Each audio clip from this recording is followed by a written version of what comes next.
The grand estate stood proudly at the end of a long, tree-lined drive, its stone walls glowing in the late afternoon sun. From the outside, everything appeared perfect: manicured gardens, marble fountains, and luxury cars parked neatly near the entrance. But behind the elegant facade, there was one problem no amount of money could solve: the twins. Within the massive house, chaos had become a constant, and the latest maid was just minutes away from storming out like all the others before her. She emerged from the front door, face red, apron askew, muttering under her breath as she carried her bag toward the gate. One of the older staff members barely looked up. "Another one bites the dust," he whispered, shaking his head. The rich man who owned the mansion, Alexander Grayson, watched from his study window, exhaling deeply. He'd been through nearly a dozen maids in the past 2 months alone. None lasted more than a week with his daughters, identical twins, age 9, and equally clever, wild, and impossible to tame. Inside the mansion, the twins, Ivy and Isla, giggled as they peeked out from behind a velvet curtain. They had once again succeeded in their game, the game of scaring off whoever tried to take care of them. Their high-pitched laughter echoed through the marble hallway. A shattered vase lay on the floor, part of their latest prank. The nanny had slipped on the water they'd poured and stumbled into it. It wasn't malicious in their minds, just fun. But their fun had consequences. Serious ones. Alexander ran a global business empire and had little time for tantrums and chaos. Since the death of his wife, he'd tried everything: therapists, tutors, nannies with glowing credentials, but nothing seemed to work. The girls didn't respond to discipline, nor did they warm to kindness. They were a puzzle he couldn't solve, and for a man used to controlling empires, this helplessness was eating him alive. Earlier that day, the maid, a middle-aged woman with years of experience, had tried to reason with the twins. She'd offered snacks, stories, and a trip to the private indoor playroom. But the girls had already decided she was boring. They filled her shoes with honey, locked her out on the terrace, and hid all the cleaning supplies. To them, she was just another temporary adult who would leave like the rest. And they were right. Word had spread among local agencies. The Grayson twins were infamous. Some candidates didn't even bother showing up for interviews. The ones who did came in with fear behind their smiles. Alexander had begun offering higher and higher pay, but even six-figure salaries weren't enough to keep anyone around. It was no longer about money, it was about survival. Back in the sitting room, the housekeeper, Mrs. Lamore, who had been with the family since Alexander's marriage, stood silently near the fireplace. She watched the twins crawl across the couch like wild cats and said nothing. She knew discipline didn't work, at least not from her. They had stopped listening to her long ago. Alexander entered the room, his expression tight. "Another one gone," he said flatly. The girls looked up at him, not ashamed but curious. "Are you going to yell again?" Ivy asked with a mischievous grin. "No," he said softly. "I'm not." Isla sat up straighter. "Are we getting a new one?" "Yes," he replied. "Tomorrow. But this time, she's different." The twins exchanged glances, skeptical. They'd heard that before. He didn't explain further, but deep down, he wasn't convinced either. He had simply agreed to one last attempt. The agency had called him personally, insisting this woman had a rare gift. She had no formal resume, no luxury service background, and no degree in childcare. But the way the agent had spoken about her, calm, confident, almost mysterious, intrigued him. Something about the desperation in his own heart made him say yes. Tomorrow, she would arrive. And whether she would last a day or a lifetime remained to be seen. The moment the sun crept over the tall hedges that guarded the mansion, the Grayson twins were already awake, not rubbing their eyes and yawning like most children, but plotting. Ivy, with her slightly curlier hair and a small freckle above her eyebrow, leaned over the edge of her bed, whispering to Isla, who lay in the twin bed just across the room. Their eyes sparkled with mischief.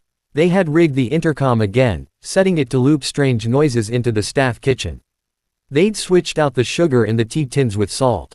And just outside their bedroom door, a harmless but messy trap involving marbles, hair gel, and a carefully balanced tray of pillows waited for whoever dared to enter first. They weren't evil. At least not in their own minds. They were bored, angry, and lonely, but above all, they were smart. Smarter than most adults gave them credit for. Since their mother passed, everything had changed. Their father buried himself in work. The house filled with unfamiliar faces, teachers, cooks, therapists, housekeepers, and not one of them ever stayed. So the girls had taken control in the only way they knew how, by driving every newcomer out. As the sun rose higher, the housekeeper Mrs. Lamore cautiously stepped into the corridor. She already knew better than to open the girls' door without knocking. But a young assistant, newly assigned to deliver breakfast trays, was not so lucky. She pushed open the bedroom door with a cheery, "Good morn," before her foot hit the marbles and she crashed into a loud, tumbling pile of pillows, slipping comically on the gel now smeared across the floor. The tray clattered, tea spilling, toast flying. The twins burst out laughing, peeking out innocently from behind their canopied beds. Downstairs, Alexander heard the thud and the shout. He closed his eyes. Another mess. Another complaint. Another hour of cleaning and apologies. He could already imagine the assistant packing her things. Back upstairs, Ivy sat cross-legged in the middle of the bed, humming as Isla used crayons to draw strange symbols on the wall. Ancient language, she called it, inspired by a book they weren't supposed to read. Their antics weren't always physical. Sometimes, they were psychological. The last nanny had been convinced the house was haunted after the girls orchestrated a week of eerie whispers and flickering lights using remote-controlled devices they had stolen from their father's study. They treated the mansion like a puzzle box filled with toys and traps, and every adult who stepped into it was part of the game. Even the cook downstairs had stopped preparing breakfast before confirming what phase of chaos the girls were in. There were quiet days where they pretended to be angels, just long enough to lull someone into trusting them, and then came the storm. At school, which they attended through private tutors, their behavior wasn't much better. The last tutor had left mid-lesson after Ivy calmly recited a passage from a horror novel she had memorized, staring straight into his eyes. Isla followed it up by announcing they had once buried a doll in the garden as part of a ritual. None of it was true, of course, but the effect was enough. He never came back. Despite everything, there was something undeniably magnetic about the girls. They were articulate, fiercely intelligent, and heartbreakingly beautiful, the very image of their late mother. But those who got close often saw the storm beneath the surface, children spinning in the eye of a grief no one dared to acknowledge. In the living room, Alexander sat staring at a photo of his wife, wondering what she would have done. She had always had a way with the girls. They'd listened to her, respected her, adored her. Since she was gone, nothing had been the same. He was losing them, inch by inch, day by day. And he knew it. Upstairs, the girls began painting their dolls with nail polish, giving them wild hair colors and pirate eye patches. "Let's pretend the new maid is a spy," Ivy said. "Or a witch," Isla added with a grin. "Or maybe she's just stupid like the others." Their laughter drifted down the staircase like a ghost, light but unsettling. Tomorrow, they would meet someone new. They didn't know her name. But they were already planning how to break her. Rain tapped lightly against the windows as a modest, gray car pulled up the long gravel driveway of the Grayson estate.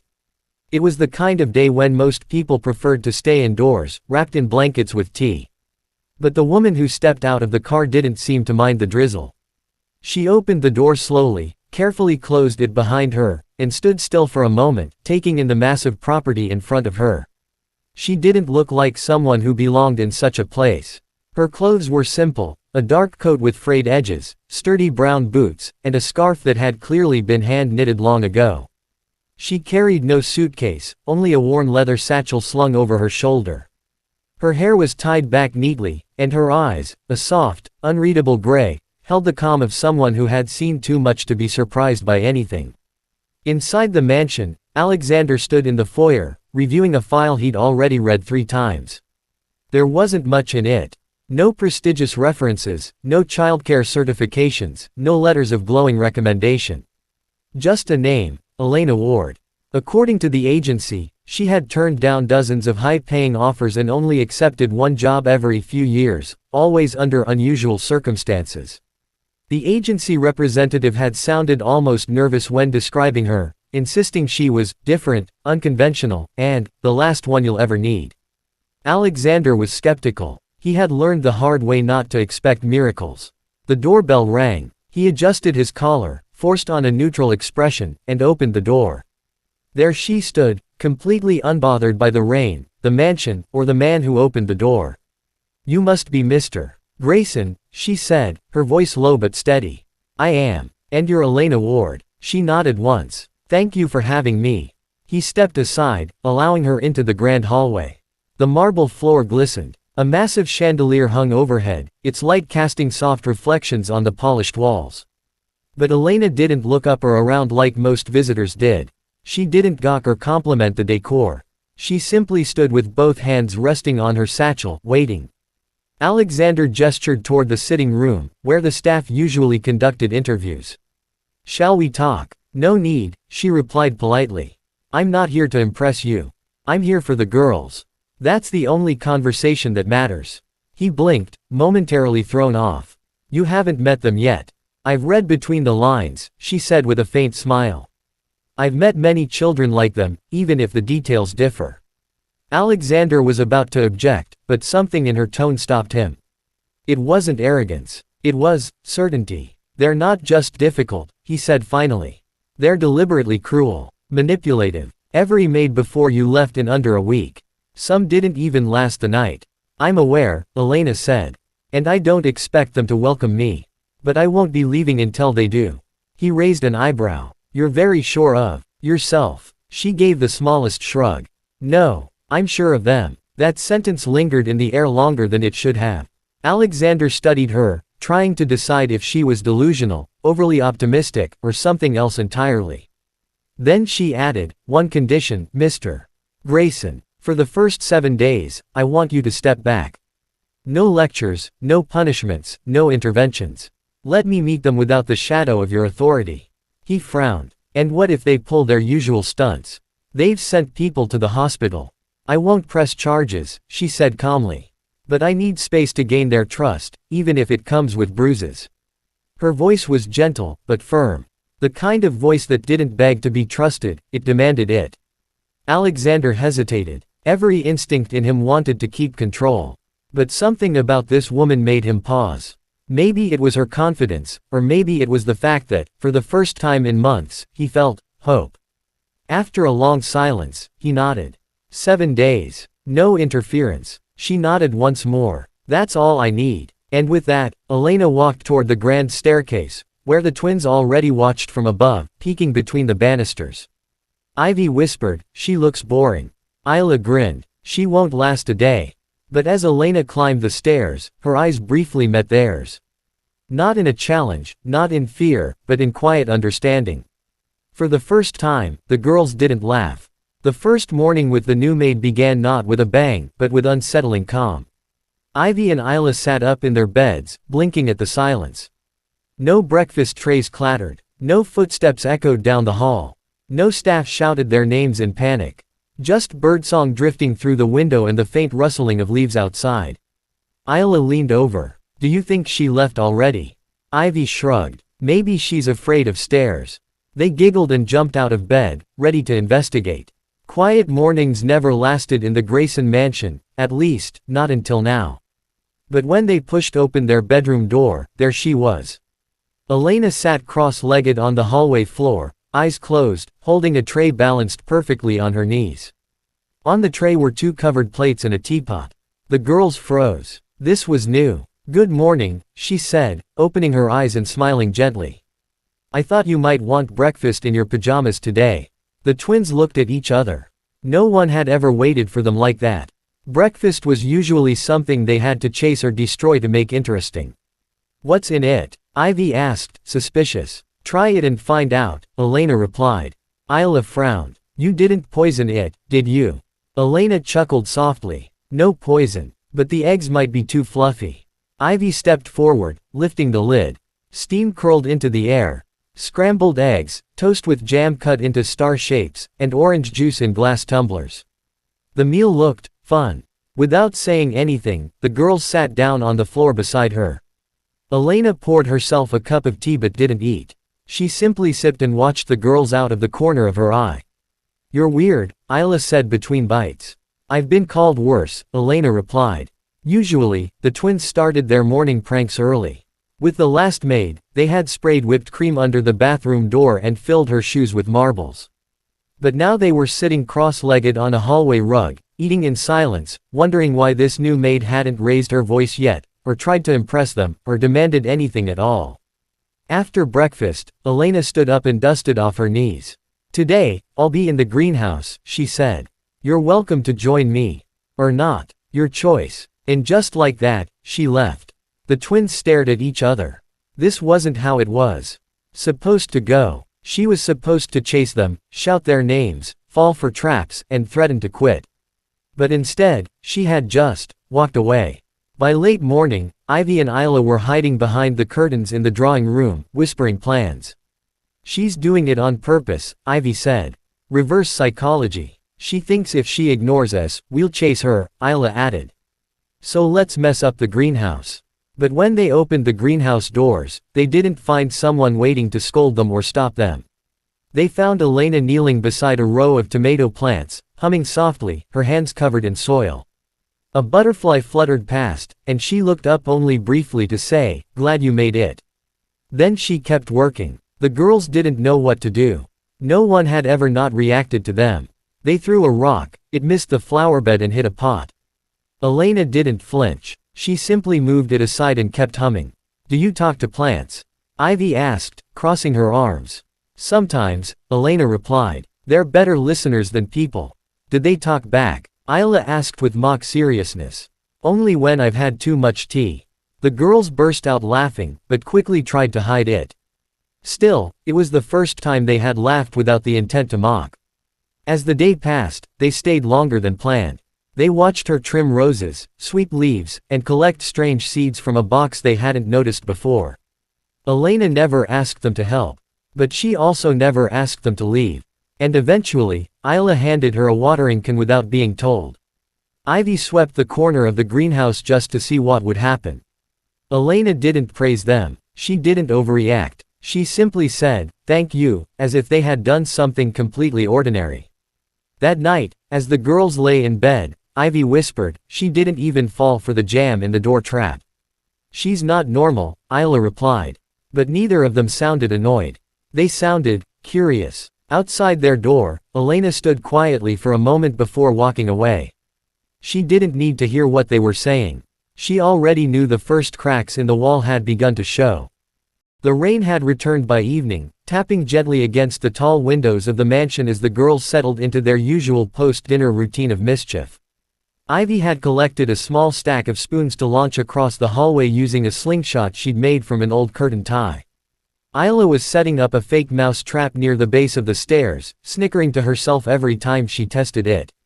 But their hearts weren't entirely in it. Ever since the greenhouse, something had shifted. Elena hadn't scolded them, hadn't overreacted, and hadn't even tried to stop them. She simply let them be, without fear or control. It was confusing, and unsettling, in a way they didn't understand yet. As they adjusted their trap, a quiet sound floated down from the back of the house. A soft hum. A tune, low, slow, and hauntingly beautiful. It wasn't a song they knew. It carried through the air like a memory wrapped in warmth and sorrow. "What's that?" Ivy asked. Isla shrugged. "Sounds sad." They crept down the hallway, careful not to make noise, and followed the music. It led them to the small back kitchen, a room rarely used since most of the staff preferred the large modern kitchen near the dining hall. The door was slightly ajar. The girls peeked inside. Elena sat at the old wooden table, the overhead light casting a soft glow on her tired face. Her eyes were closed. One hand rested on a half-folded towel she had been using, the other holding a teacup that had gone cold. Her back was slightly hunched, not from age but from the weight of something unspoken. She wasn't humming anymore. She was crying. Not the loud, dramatic kind of crying the girls were used to, but the quiet kind. The kind you try to hold in and pretend isn't happening. Her shoulders trembled slightly, and when she opened her eyes, a single tear slid down her cheek. The twins stood frozen. They had seen adults get angry. They had seen them panic, quit, scream. But they had never seen one cry like this, gently, privately, vulnerably. It didn't feel like weakness. It felt real. Ivy turned to go, but Isla grabbed her sleeve. "Wait." They stood in the doorway longer than they meant to. Elena finally noticed them and wiped her eyes quickly, straightening up. She didn't jump. She didn't scold them for spying. She just looked at them, as if unsure whether to speak or stay silent. Are you okay? Isla asked softly, her voice barely above a whisper. Elena nodded. Yes, sweetheart. I'm just remembering. The twins stepped into the room slowly. The air was still, heavy with something neither of them could name. What were you remembering? Ivy asked, her voice quieter than usual. Elena looked down at her hands, then up at them. Two little girls. A long time ago. The room was silent except for the rain outside. I had twins once, she said. A boy and a girl. But they got sick. I lost them. She said it with no drama, no attempt to shock or guilt them. Just truth. The girls didn't know what to say. Ivy glanced at her sister, confused and unsettled. Isla stepped closer, unsure whether to be afraid or sad or something else. I don't tell many people that, Elena continued. Not because I'm ashamed, but because people always say the wrong things. They try to fix something that can't be fixed. The girls sat down across from her slowly, their slingshot and fake trap forgotten. Ivy rested her chin on her hands. What were their names? She asked. Elena smiled softly. Luca and Lily. They sound nice, Isla said. They were, Elena replied. Very much like you too. Brave, loud, too smart for their own good. A long pause passed between them, but it wasn't uncomfortable. It was full, like something invisible had just shifted. Is that why you're here? Ivy asked. Elena nodded. Maybe. Or maybe I just go where I'm needed. They sat together in the quiet kitchen for a long time. No games, no pranks, just three people wrapped in the fragile silence of shared loss and unexpected connection. When the girls went to bed that night, they didn't speak. They didn't set traps. They didn't argue. Isla simply whispered as she pulled the blanket over her shoulder, she's different. And Ivy, already half asleep, murmured, I think I like her. Outside their room, Elena stood just beyond the doorframe, listening, not to spy, but to understand. And as she turned to leave, a small smile tugged at the corners of her lips. The walls were cracking faster than she thought. Alexander stood by his study window, a steaming cup of black coffee in hand, though he hadn't taken a single sip. His gaze rested on the garden path below, where laughter rose up through the air, high-pitched, real, and unmistakably his daughter's. It was a sound he hadn't heard in what felt like a lifetime. He set the cup down slowly, walked to the French doors that opened to the terrace, and stepped outside. From this vantage point, he had a clear view of the courtyard where Ivy and Isla were darting between hedges, giggling and chasing butterflies. Elena stood nearby, holding a small net and a mason jar with holes punched in the lid.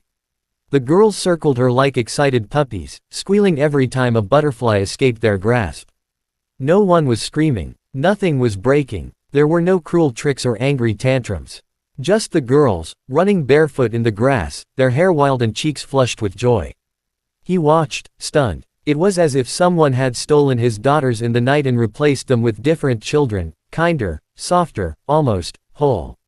Later that afternoon, Alexander walked into the kitchen to find Isla perched on a stool peeling potatoes. Ivy sat across from her, slicing cucumbers with surprising care. Elena moved between them, humming, checking their work, correcting their hand positions with gentle guidance. There were no tablets, no TV, no bribery involved. The girls were helping. Willingly. They barely even noticed their father standing there until Elena turned and smiled at him. We're making lunch, she said. They insisted. Alexander raised a brow. Is this the same pair who used to pour syrup in the dryer? They still have that spirit, Elena said with a smile, but we're using it differently now. Ivy looked up. We're making vegetable sandwiches with potato chips on the side. Want one? He blinked. Yes. Yes, I would. He sat at the island silently, watching them. There was a rhythm between the three of them, one that had formed without him, without his input, but with his children at the center of it. They were talking about everything, food, plants, why butterflies don't live forever. Isla even mentioned a book she wanted to read. The last time Alexander tried to talk to her about books, she told him reading was boring unless it had blood. After lunch, he found himself hovering near the doorway of the music room. From inside, a soft tune played on the piano, notes uncertain but heartfelt.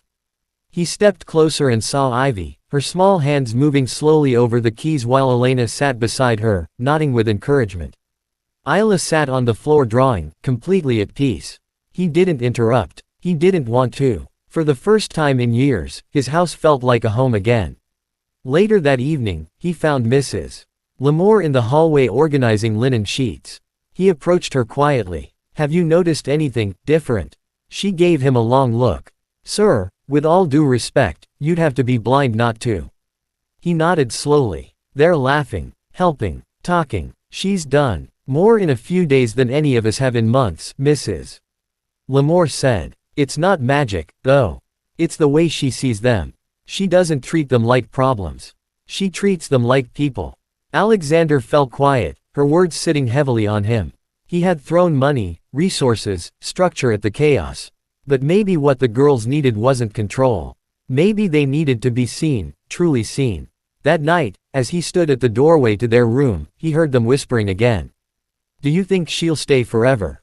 Ivy asked. "I hope so," Isla replied. Alexander's chest tightened. For the first time, they wanted someone to stay. He turned quietly, careful not to be noticed, and walked back to his room. He didn't know what Elena had said or done to reach them, but he was starting to realize it didn't matter. All that mattered was that, somehow, she had. The mansion, once filled with shouting and silence, now pulsed with something he hadn't felt in years, warmth. The wind howled outside the mansion as dark clouds gathered over the hills, threatening a storm. Inside, the lights glowed warmly, casting golden pools across the marble floors and antique furniture. The girls were in their room, drawing together on the floor with colored pencils and markers, while Elena sat nearby, knitting quietly and humming that same tune they'd heard before. Everything felt calm, peaceful, until a knock came at the front door. Alexander opened it to find a tall, suited man holding a file. He introduced himself as a representative from the domestic placement agency. "Just checking in," he said, since the Graysons had a history of short-term hires. Alexander raised an eyebrow but let him in. The man was polite, professional, but something about him felt off. He didn't ask about the girls. He didn't smile once. He was only interested in one thing, Elena. "Her file is incomplete," he said, flipping through a thin folder. "No last known employer. No education history. No legal documentation beyond a driver's license registered in another state.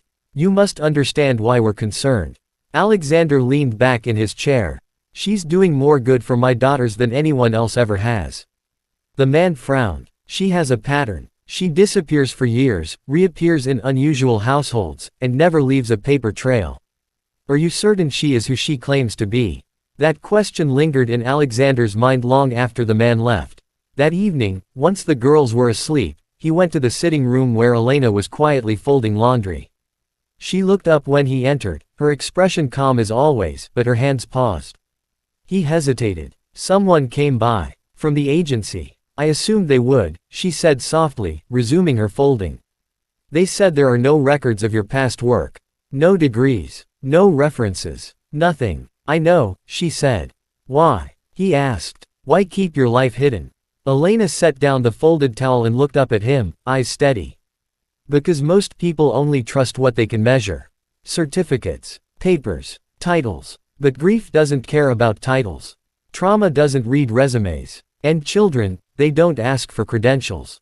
They ask for presence." Her words hit him harder than he expected. He sat down opposite her, feeling like the air had shifted. "You said you had twins once," he said. "Is that why you're here?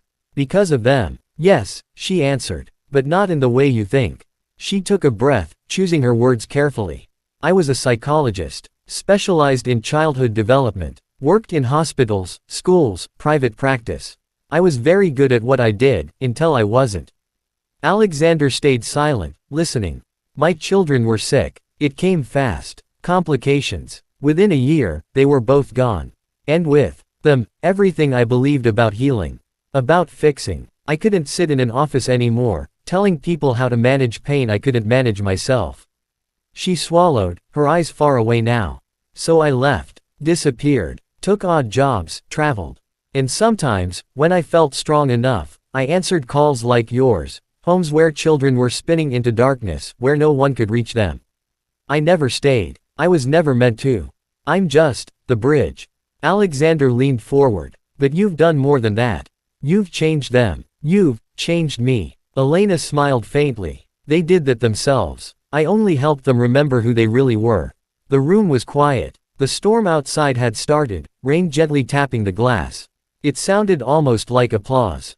Why didn't you tell me this from the beginning? He asked. Because then I'd be another expert, with a tragic backstory trying to fix your children. That's not what they need. They need someone who sees them. Who doesn't leave when they're difficult. Who stays when it's ugly. He nodded slowly. They're asking if you'll stay forever. Her eyes softened. No one stays forever. But maybe, long enough to matter. Alexander stood, staring at her for a moment.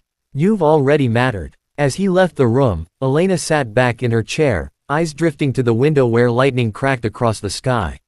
She didn't need a title to know this was one of those rare homes, the kind where broken hearts were slowly learning to beat again. Morning sunlight poured through the tall windows of the Grayson estate, bathing the once cold hallways in a soft, golden light. The storm had passed, leaving behind a quiet stillness that felt almost sacred. It was the first time in a long while that the mansion didn't feel like a museum of sorrow but like a home that had just woken up from a long, restless sleep. Downstairs, the kitchen buzzed with a gentle rhythm. Ivy and Isla stood at the counter wearing oversized aprons, giggling as they spread jam unevenly on slices of toast. Elena moved between them with her usual quiet grace, guiding their hands without taking over. The girls worked in a kind of unspoken harmony, occasionally bumping shoulders or stealing glances at Elena to see if she approved. She always did, not with loud praise, but with small nods and that rare, warm smile that they had both come to crave.